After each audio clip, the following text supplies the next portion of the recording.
Welcome to money news.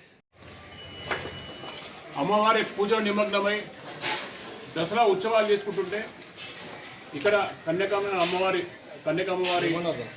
విగ్రహాన్ని దుండగులు వచ్చి దీన్ని మొత్తం పెకిలింగ్ చేసి అమ్మవారిని పక్కన పెట్టిన సందర్భం ఇక్కడ చూస్తూ ఉంటే కింద పడేసిరంట. అంటే ఇంత దుర్మార్గం ఉందంటే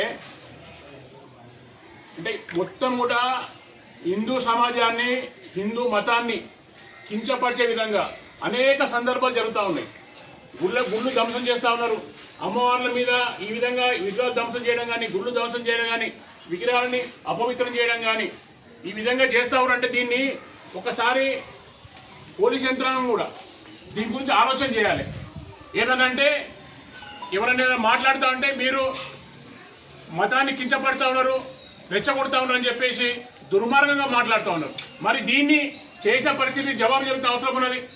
ఈరోజు ఏదైనా మాట్లాడితే లేదు మీరు మొత్తము హిందూ సమాజాన్ని కూడా మీరు రెచ్చగొడతా ఉన్నారు, హిందువులు రెచ్చగొడతారు, మత కులంలో సృష్టించే ప్రయత్నం చేస్తారని చెప్పేసి ఈ విధంగా తప్పుడు ప్రచారంతో హిందూ సమాజాన్ని మొత్తం కూడా అవమానపరిచే విధంగా చేసిన సందర్భం చూస్తూ ఉన్నాం మనం. కాబట్టి మేము ఒకటే డిమాండ్ చేస్తూ ఉన్నాం, ఖచ్చితంగా ఈ విగ్రహాన్ని ఎవరైతే ధ్వంసం చేశారో వారిని కఠినంగా శిక్షించాలి. ఖచ్చితంగా వారిని పోలీసు వారు పూర్తిగా దాని మీద చర్య తీసుకోవాలని డిమాండ్ చేస్తా ఉన్నాం. అదేవిధంగా ఇక్కడ ఈ ప్రాంతాన్ని ఈ గుళ్ళకి సంబంధించింది నందనంలో ఎన్ని గుళ్ళు ఉన్నాయో గుళ్ళ సంబంధించి అన్నిట్లో కూడా సీసీ కెమెరాలు ఏర్పాటు చేయాలని చెప్పేసి ఇందాకనే పోలీసు ఏసీపీ గారు కూడా కోరడం జరిగింది. ఖచ్చితంగా దీని మీద సీసీ కెమెరాలు ఏర్పాటు చేసి గతంలో ఇంకా మరీ భవిష్యత్తులో ఇలాంటి పునరావృతం కాకుండా ఇలాంటి సంఘటన జరగకుండా చూసే బాధ్యత పోలీసు యంత్రాంగం చేపట్టాలని చెప్పేసి దీని రోజు ఇక్కడ పూజ చేసి అమ్మవారికి క్షమాపణ అడుగుతా ఉన్నాం. అమ్మ మిమ్మల్ని అవమానపరిచే దుండగులు ఖచ్చితంగా దాని శిక్ష పడుతుంది. వాళ్ళను పోలీసు యంత్రాంగం చెప్తా ఉన్నాం, ఖచ్చితంగా వాళ్ళని ఎవరైతే ఈ ధ్వంసం చేశారో వాళ్ళ శిక్ష పడే విధంగా చర్య తీసుకోవాలని పోలీసు వాళ్ళని కూడా మేము కోరడం జరిగింది. ఆ విధంగా డిమాండ్ చేస్తా ఉన్నాం. కాబట్టి భవిష్యత్తులో ఇలాంటి జరగకూడదు చూడాలని చెప్పి అందరూ హిందూ సమాజం కూడా జాగృతి కావాల్సిన అవసరం ఉన్నది. ఈ బస్తీ వాసులు ఉన్నారు, మీ బస్తీలకు వచ్చి మన అమ్మవారి విగ్రహాన్ని ధ్వంసం చేస్తుంటే మనము ఖచ్చితంగా దీని మీద ఒకసారి కన్నేసి పెట్టాలి.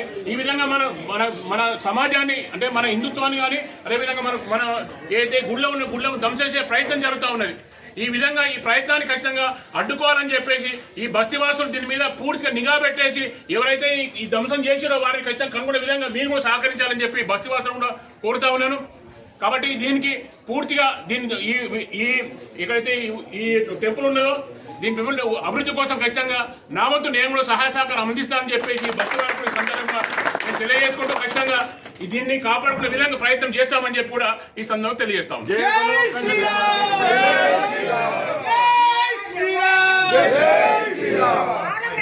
ఇంట్లో ఏమో జరుగుతుంది.